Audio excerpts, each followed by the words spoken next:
मानव भूगोल में विश्व की प्रमुख जनजातियों की अध्ययन की श्रृंखला में आज बद्दू जनजाति के बारे में अध्ययन करेंगे। बद्दू को अंग्रेजी में बेडविन्स कहते हैं। बद्दू मूलतः अरब प्रायद्वीप के निवासी है और यह अरब प्रजाति से संबंध रखते हैं। बद्दू का परंपरागत निवास क्षेत्र या मूल निवास क्षेत्र अरब प्रायद्वीप है और अरब प्रायद्वीप में भी मध्य एवं उत्तरी अरब भूमि, सऊदी अरब, इराक, दक्षिणी इराक और दक्षिणी सीरिया, जॉर्डन और इजराइल है। बद्दू दो प्रकार के होते हैं, एक तो स्थायी निवास करने वाले बद्दू और दूसरा घुमक्कड़ बद्दू जिसे रुवाला बद्दू कहते हैं। अरब प्रायद्वीप में बद्दुओं का निवास क्षेत्र नेफद मरुस्थल है जिसके दो भाग है, दक्षिणी भाग हम्मादा और उत्तरी भाग नज्द। हम्मादा पथरीला मरुस्थल है और नज्द जो है रेतीला मरुस्थल है। अरब प्रायद्वीप में जो बद्दू स्थायी निवास करते हैं उनके अरब प्रायद्वीप में मुख्यतः 4 क्षेत्र हैं। प्रथम क्षेत्र है ओमान जो कि दक्षिणी पूर्व अरब प्रायद्वीप में स्थित है। यहाँ पर्वतीय क्षेत्रों एवं तटवर्ती मैदानी भागों में बद्दू जनजाति निवास करती है तथा ज्वार, बाजरा एवं फलों का उत्पादन करती है। ओमान की राजधानी मस्कत है। दूसरा क्षेत्र है यमन जो अरब प्रायद्वीप के दक्षिण पश्चिम में है और यहाँ अंगूर, खजूर के अलावा मुख्य रूप से कॉफ़ी का उत्पादन किया जाता है तथा अच्छी किस्म की कॉफ़ी होने की वजह से इसको निर्यात किया जाता है। यमन में जो बद्दुओं के स्थायी गांव हैं वो 4 दीवारी के अंदर सुरक्षित हैं तथा इन गांवों को फोर्टिफाइड टाउन कहा जाता है।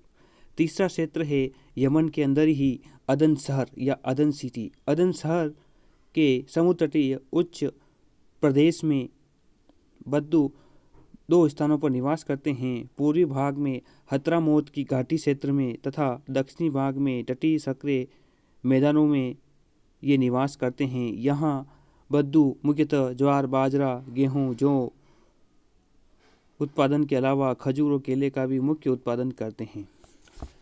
तीसरा क्षेत्र है नज्द पठार। बद्दू के 4 स्थायी क्षेत्र है।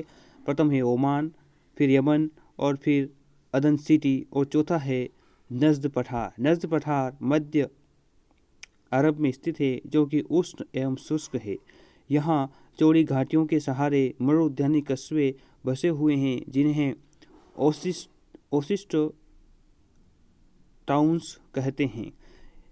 इन क्षेत्र में जल स्रोत का एकमात्र माध्यम कुआं है। अरब प्रायद्वीप में खाना पदोसी बद्दू अर्थात रुवाला बद्दू या घुमक्कड़ बद्दू यह नेफद की मरुस्थल में निवास करते हैं तथा नेफद का मरुस्थल 2 भागों में बटा हुआ है। प्रथम दक्षिणी भाग जो कि पथरीला है और दूसरा नज्द मरुस्थल जो कि उत्तरी क्षेत्र में स्थित है और वह रेतीला है। रुवाला बद्दुओं के 4 प्रवास क्षेत्र चारण क्षेत्र है, मतलब पशुपालनों के चराने के क्षेत्र हैं। प्रथम है 1 नंबर पर ये बद्दू शीतकाल में निवास करते हैं और अति शीतकाल में ये 2 नंबर क्षेत्र की ओर प्रवास करते हैं तथा बसंत ऋतु में यह 3 नंबर क्षेत्र पर प्रवास करते हैं। नेफद में शीतकालीन वर्षा उत्तम होने पर बद्दू ये रुवाला बद्दू 4 नंबर पर निवास करते हैं तथा ग्रीष्मकालीन प्रवास के रूप में अरब प्रायद्वीप में 5 नंबर पर रुवाला बद्दू निवास करते हैं। जैसे कि आप देख रहे हो अरब प्रायद्वीप के मध्यवर्ती भाग में मरुस्थल है और तटवर्ती क्षेत्रों में उच्च भूमि एवं पर्वत श्रृंखलाएं हैं। यह भाग उष्ण एवं शुष्क है। यहाँ जलवासी पशुचारण किया जाता है। रुवाला बद्दू शीतकाल में अल्प समय के लिए एक स्थान पर ठहरते हैं और पुनः वो अपना स्थान बदल लेते हैं, परंतु ग्रीष्मकालीन प्रवास लंबे समय का होता है क्योंकि शीतकाल में चारागाह एवं पानी के खोज में इन्हें एक स्थान पर दूसरे स्थान पर अधिक प्रवास करना पड़ता है। बद्दू मूल रूप से इस्लाम धर्म की सुन्नी शाखा के अनुयायी है। ये प्रकृतिवादी है। प्रकृति को सर्वे मानते हैं। प्रकृति को सर्वा मानते हैं। सभी जो जनजातियां हैं वो प्रकृतिवादी होती है। प्रकृति को ही सर्वा मानते हैं। प्रकृति को ही पूजती है और प्रकृति जो भाग्य निश्चित करती है उसे वह सहर्ष स्वीकार करते हैं। बद्दू साहसी, निडर, लड़ाकू योद्धा होते हैं, क्योंकि बद्दुओं के अंदर पीढ़ी दर पीढ़ी बदला लेने के लिए तत्पर रहते हैं। ये पीढ़ी पर दर पीढ़ी दुश्मनी रखते हैं और इसी की वजह से ये लड़ाकू योद्धा या सैनिक प्रशिक्षण के रूप में इनका जीवन यापन बाल्यावस्था से शुरू हो जाता है। शत्रुओं के लिए बर्बर, कोर एवं धूर्त होते हैं। यह शत्रुओं पर दो प्रकार से आक्रमण करते हैं। प्रथम आक्रमण रात्रि के समय चोरी छुपे किया जाता है, जिसमें उनको मारकर पशुओं एवं बच्चों को दास बना लिया जाता है और पशुओं को चुरा लेते हैं। दूसरा आक्रमण सुनियोजित तरीके से ऊँटों एवं घोड़ों पर सवार होकर अस्त्रों एवं शस्त्रों से आमने सामने आकर किया जाता है। ये आक्रमण अधिकांशतः प्रवास के समय होता है और जब एक बलशाली कबीला निर्बल कबीले पर आक्रमण कर देता है। स्वभाव से बद्दू ईमानदार होते हैं तथा आतिथ्य प्रेम में यह बढ़ चढ़ कर हिस्सा लेते हैं। जब भी कोई इनके घर अतिथि आता है तो उनका ये बड़ा सत्कार एवं स्वागत करते हैं तथा अपने पड़ोसियों को बताते हैं कि हमारे घर फलाना अतिथि आए हैं, हमने इसका इस प्रकार से स्वागत किया। मतलब कहने का ये है कि जब भी कोई अतिथि आता है तो उनका स्वागत सत्कार करते हैं और अपनी प्रशंसा के लिए अपने पड़ोसियों तथा अपने कबीलों लोगों को बताते हैं कि हमारे घर तो अतिथि आए हैं और अतिथि को ये अपने गंतव्य स्थान तक पहुंचाते हैं। वहाँ पर भी जहाँ पर भी पहुंचाते हैं वहाँ पर भी कहते हैं कि हमने इनका इस प्रकार से आतिथ्य सत्कार किया है। जब भी कभी बद्दू की शरण में कोई शरणागत आ जाता है तो उसकी रक्षा ये प्राण देकर करते हैं। बद्दू मूलतः व्यवसाय से पशुपालक होते हैं एवं सामाजिक एवं राजनीतिक दृष्टि से योद्धा होते हैं। अस्त्र शस्त्र चलाने में निपुण होते हैं। ऊँट की सवारी एवं घुड़सवारी में ये निपुण होते हैं। बद्दुओं के वस्त्र, बद्दू सूती वस्त्र पहनते हैं। ढीला ढाला पायजामा, कुर्ता नुमा चोगा पहनते हैं। ढीला ढाला पायजामा पहनते हैं और उसके ऊपर लंबा कुर्ता पहनते हैं और उस कुर्ते को चोगा कहते हैं। धूल से बचने के लिए बद्दू सिर पर टोपी एवं पगड़ी पहनते हैं, क्योंकि पगड़ी पहनते हैं। इसके अलावा इस रेगिस्तानी क्षेत्र में रातें ठंडी हो जाती है, इसलिए भेड़ की खाल का जैकेट पहनते हैं। पुरुष चोगे के ऊपर चौड़ी चादर ओढ़ते हैं, कंबल ओढ़ते हैं या शॉल ओढ़ते हैं, जिसमें अस्त्र एवं शस्त्र रखने के लिए थैले बने हुए होते हैं। बद्दुओं का परिवेश, ये देखो एक बद्दू महिला बताई गई है जिसने ढीले ढाले कपड़े पहने हुए हैं, जो कि पूरा लंबा चोगा पहना हुआ है। कुर्ता जो है पूरा पैरों तक पैर ढके हुए हैं उसके, और सिर पर जो है टोपी रूमा पगड़ी पहनी हुई है। बद्दू का परिवेश, बद्दू उष्ण शुष्क गर्म मरुस्थल में निवास करते हैं।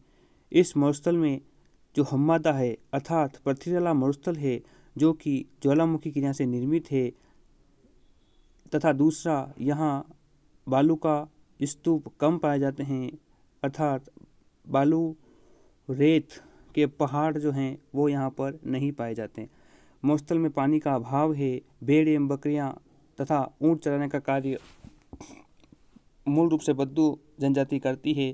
ग्रीष्मकाल में तेज गर्मी पड़ती है और यहाँ का तापमान 50 डिग्री सेल्सियस तक पहुँच जाता है। दिन का तापमान असह्य हो जाता है, रात्रि ठंडी एवं सुखद होती है। स्थानीय गर्म शुष्क हवा को सिमोन कहते हैं। कभी टिड्डियों का प्रकोप तो कभी वनस्पतियों को कभी अरब प्रायद्वीप में कभी टिड्डियों का प्रकोप होता है तो इस क्षेत्र की समस्त वनस्पति को वह नष्ट कर देती है, जिसकी वजह से अन्य पशुओं के लिए चारे की कमी हो जाती है और अकाल की समस्या आ जाती है। जीवन पद्धति। बद्दुओं की जीवन पद्धति। बद्दू मूलतः घुमक्कड़ प्रवृत्ति के होते हैं। इसी वजह से इनके पास सामान बहुत ही कम एवं हल्के होते हैं। बर्तन लकड़ी या एल्यूमिनियम के बने हुए होते हैं। इनके अलावा अस्त्र शस्त्र के रूप में बर्छे, तलवार, भाले, बंदूक का प्रयोग होता है। तंबू में दरी, कंबल एवं गलीचा होता है। तंबू ऊंट के बाल एवं खाल से बना हुआ होता है। इनके अलावा चमड़े का थैला व डोरियाँ इनके पास रहती है, जो कि गहरे कुओं से पानी निकालने के लिए काम में आती है। सामाजिक संगठन। सामाजिक संगठन। पितृप्रधान समाज 3-4 पीढ़ी तक एक ही साथ रहता है, जिसे गोत्र या समूल्लाह कहते हैं। कई समूल्लाह मिलकर कबीला बनाते हैं तथा कबीले को अनीजिया कहते हैं। समूलाह अर्थात गोत्र होता है और कई समूलाह मिलकर कबीले का निर्माण करते हैं तथा कबीले को अनीजिया कहते हैं। कबीले के मुखिया को शेख कहते हैं। मुखिया ही यह तय करता है कि किससे मित्रता रखनी है, किससे शत्रुता रखनी है, किसको शरण देनी है, कब खेमा उखाड़ना है, कब खेमा गाड़ना है, कहाँ गाड़ना है, ये सभी मुखिया ही तय करता है। सगी बहनों को छोड़कर यह मामा, चाची, बुआ, ताऊ की लड़कियों से विवाह करते हैं, जो कि उत्तम शादी मानी जाती है। कबीले मुख्यतः अंतर्विवाही होते हैं तथा इनमें दास प्रथा होती है।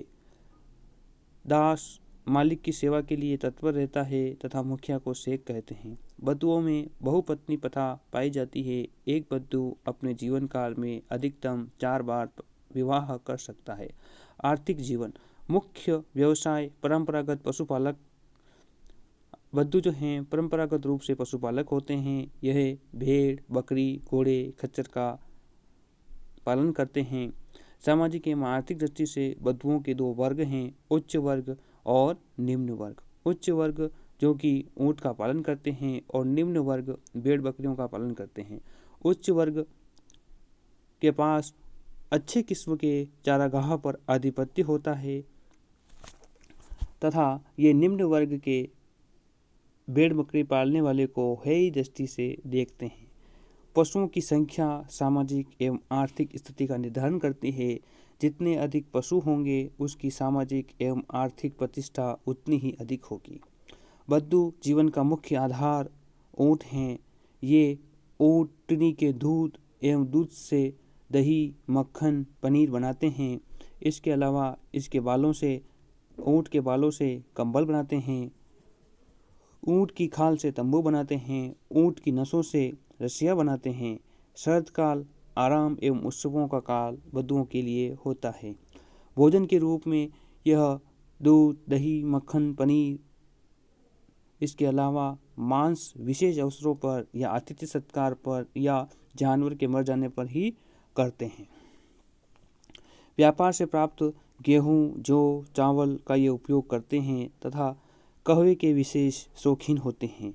आतिथ्य के स्वागत सत्कार के रूप में कॉफ़ी या कहवे को परोसा जाता है। इसके अलावा खजूर, गुड़, सूखे मेवे के भी ये शौकीन होते हैं। ग्रीष्मकालीन टिड्डियों को ये पकड़कर सुखाते हैं तथा बाद में तलकर बड़े चाव से खाते हैं। एक बद्दू देखो, इसमें बद्दू मूलतः साधारण होते हैं। इनके पास साजो सामान बहुत ही कम होते हैं तथा कम साजो सामान में भी ये जो है अपना कार्य कर लेते हैं। इनके पास बर्तन कम होते हैं। चूल्हे के रूप में ये पत्थरों को आपस में जोड़कर चूल्हा बना लेते हैं। जैसे कि बताया था पहले कि बद्दू मूलतः अरब प्रायद्वीप के निवासी है, परंतु फिर भी इनका विस्तार उत्तर पूर्वी अफ्रीका में भी है।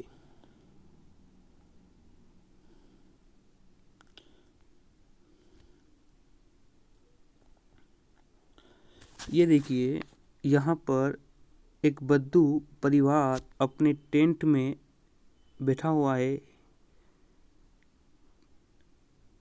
और साजो सामान के रूप में इनके पास गलीचे, दरियाँ और कंबल है। इसके अलावा पुरुष टोपीनुमा पगड़ी पहनता है, लंबा चोगा जो कि सूती वस्त्र होते हैं।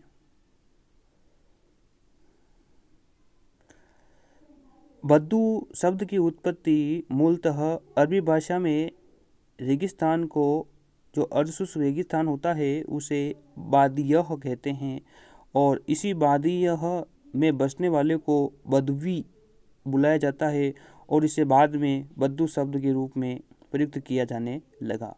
बद्दुओं में एक कहावत है कि मैं अपने भाइयों के विरुद्ध और मैं और मेरे भाई अपने रिश्तेदारों के विरुद्ध और मैं और मेरे रिश्तेदार अपने कबीलों के विरुद्ध और मैं और मेरा कबीला अजनबियों के विरुद्ध दुश्मन हैं। मतलब कि यह परंपरागत रूप से शत्रुता निभाने में कोई कमी नहीं छोड़ते। ये परंपरागत रूप से शत्रुता निभाने में कोई कमी नहीं छोड़ते। इसके अलावा दोस्तों, आज एक प्रश्न है जिसका आंसर अपने कमेंट बॉक्स में देना कि ऐसी कौन सी जनजाति है जो मंगोलॉइड प्रजाति से संबंध रखती है। ऐसी कौन सी जनजाति है जो मंगोलॉइड प्रजाति से संबंध रखती है। बाकी आप अपना स्क्रीनशॉट ले लेना, इससे नोट्स बनाओ तो।